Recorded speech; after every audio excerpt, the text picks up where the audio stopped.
Hey everyone, welcome to the first ever episode of Beyond the Narrative podcast. My name is Sam.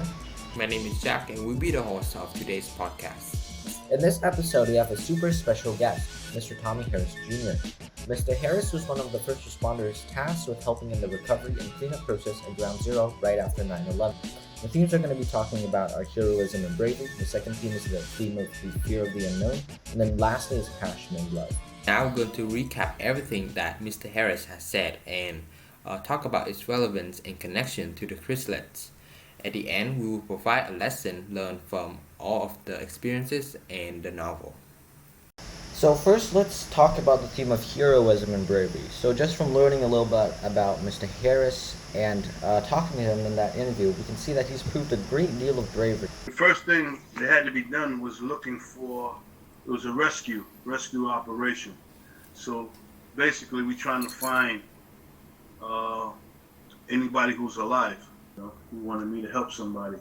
And that's what I've been doing my whole life, helping people, because I love doing what I do. So his actions of working as a frontline worker at 9/11 to rescue people, to help recover, and help to remove any dangerous iron or anything from the wreckage of the two buildings. It's a really strong reflection of bravery. So we can make that connection and we can say, in the Chrysalids, an example of bravery could be Uncle Axel also risking his life, like Mr. Harris, to kill Alan and keep David and his group of telepaths safe from being exposed. So to quote the book there, the quote says, "There certainly was a risk, and it nearly didn't come off. You took a big risk for us, yourself, Uncle Axel, similar to how Mr. Harris took a big risk for himself to help clear the wreckage and help work at the very dangerous Ground Zero."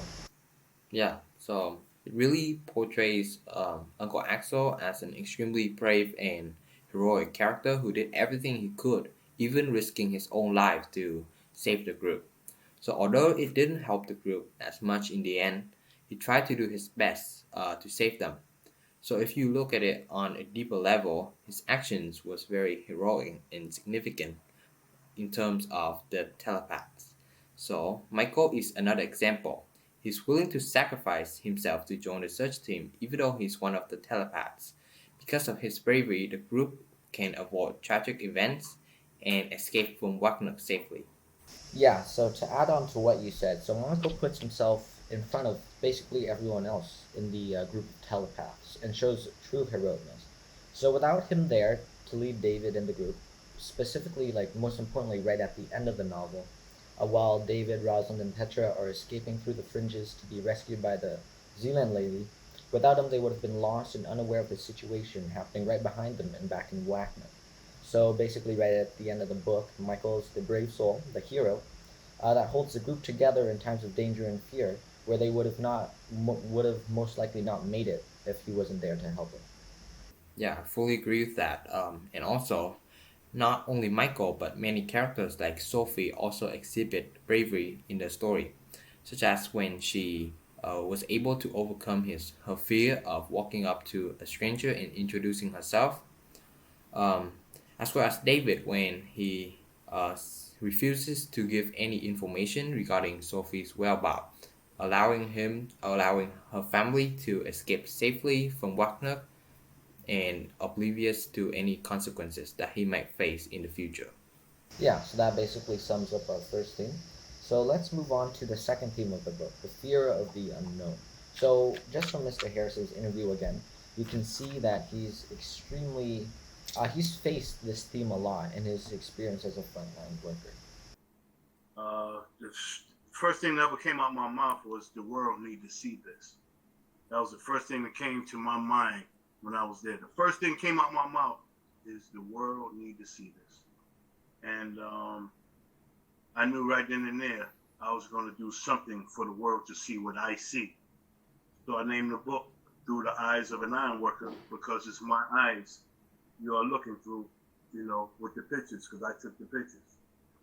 You look at such devastation, people really don't know what it is until you see it, You can never prepare yourself for what I seen. Yeah, so shows that people in Wagner go to any extreme to keep themselves pure from deviation. So let's say, for For instance, if a crop is found with different characteristics than the true image, that would be destroyed. Yeah, so that's exactly right. So when the Zealand woman arrives from her helicopter, she's flying down basically.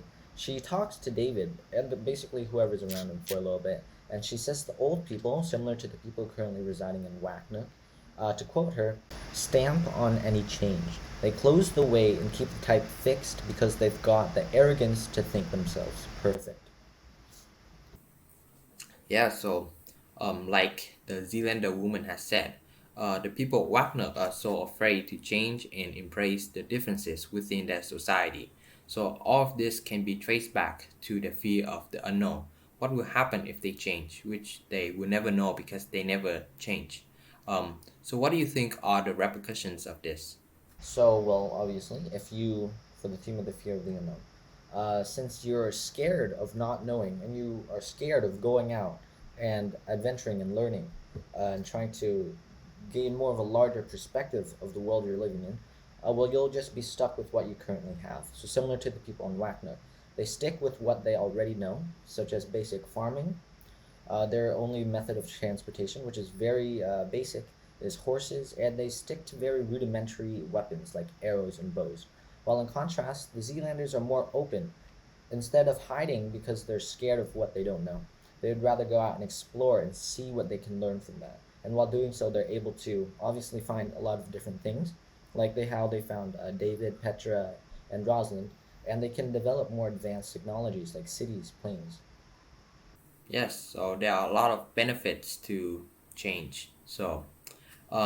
But although the people of Wagner they don't have these talents and inventions, they also exhibit a great amount of love for their loved ones, which is similar to Mr. Harris and his community.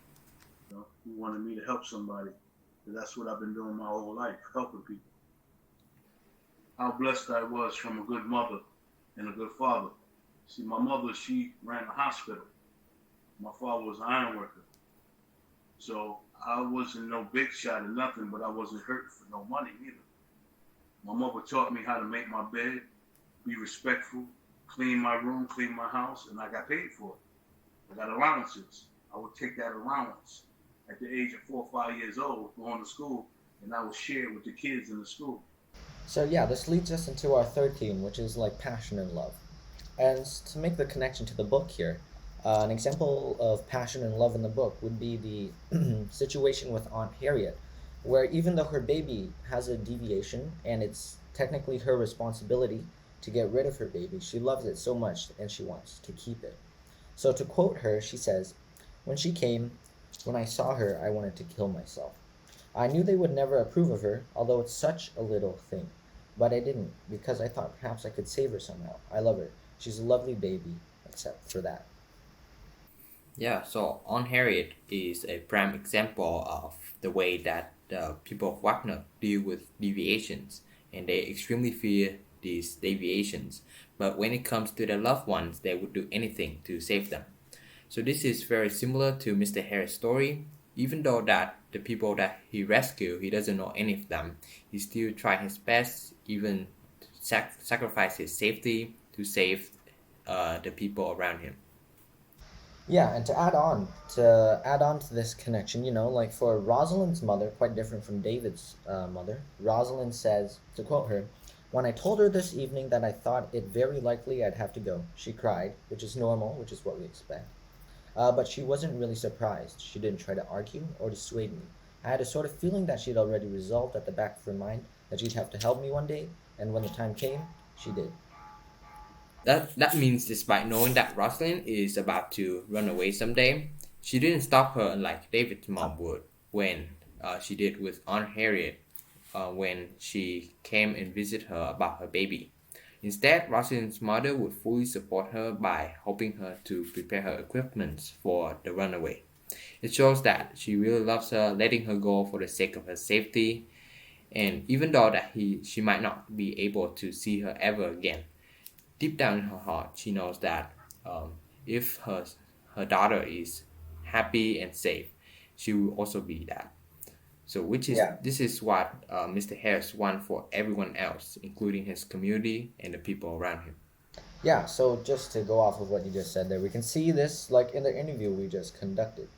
So the case of love in real life is also very similar to the case of love for many people in Whacknook, especially those with deviations in Whacknook, getting support from their loved ones. Like for example, Gordon, the Spider-Man, who is the leader of the Fringes, which is usually something you really don't want to hear when you're in Whacknook, who was saved because, to quote the book, his mother loved him, his nurse was fond of him too. So when they came to take him away, he was already missing. So that's like unconditional love. Even though he has a deviation, he is still loved. Um, yes, I completely agree with that. For all these themes, books, and real life examples, a lesson we can take away from that is when a community is bound together by strict rules and laws, um, people would not hesitate to go against these rules to help the people that they love. Yeah, and that sums up our basically entire interview and our podcast and what our themes are talking about: passion, love, fear of the unknown, and bravery and heroicness. So we think those three boil down and condense into that one lesson. So from this interview and talking with Mr. Harris, we see that themes written in the Chrysalids from which was published back in 1950s, almost half a century, more than half a century later, they're still very present and they're still very relevant in today's societies. So from Mr. Harris's experiences at 9/11. Humans could be this evil, this mad. I mean, and this has been going on for God know how long. You know, taking advantage of people, murdering people. This has been going on through this world forever. Although these themes from the book are old, it was published a long time ago, they're still pretty relevant in our society today. Thanks for listening, guys. We hope you learned something valuable today and found some of Mr. Harris's incredible stories inspiring.